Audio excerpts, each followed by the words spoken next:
நீங்க இப்படி சொல்லலாம். இப்போ ரேடியோ பெட்டி இருக்கு. அதுல ஃப்ரீக்வன்சி நீங்க டியூன் பண்ணிட்டே இருக்கீங்க. இயற்கையாவே நமக்கு வந்து எல்லா இடத்துலயும் இந்த வேவ் லென்த் ரேடியோ சிக்னல்ஸ் இருந்துட்டே இருக்கு. நீங்க டியூனிங் கரெக்ட்டா பண்ணினீங்கன்னா, அந்த கொரகொரப்பு இல்லாம ரேடியோ கேட்கும். கிளீனா கேட்கும். கிளீனா இருக்கும்.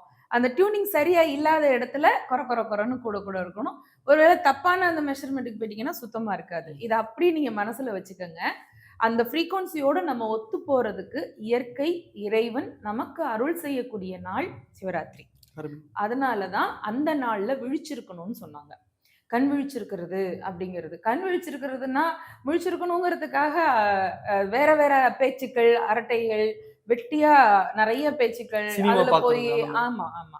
அந்த மாதிரி நம்ம கவனத்த வேற தப்பான வழியில திருப்புறதுக்கு பேரு முழிச்சிருக்கிறதுன்றது தான் சொல்லலாம். அது விழிச்சிருக்கிறதுன்ற கணக்குலே வராது. விழித்திருக்கிறது அப்படின்னா, கண்ணு விழிச்சிருக்கிறது மட்டும் இல்ல, நம்ம கவனமும் சிவசிந்தனையில இருக்கிறது தான். அருமை.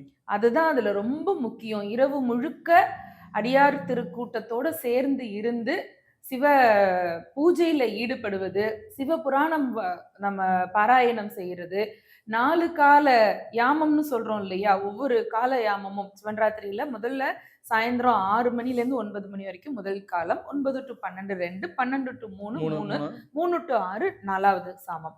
இந்த சாமம்னு சொல்லுவாங்க கிராமங்கள்ல. யாமம்னு அத தூய தமிழ்ல சொல்லலாம். அந்த ஒவ்வொரு 3 மணி நேரம்ங்கிறதும், மாலை 6லேருந்து மறுநாள் காலை 6 மணி வரைக்கும் உள்ள இந்த 4 பகுதியிலயுமே 4 விதமான பலன்கள் நமக்கு கிடைக்கும்.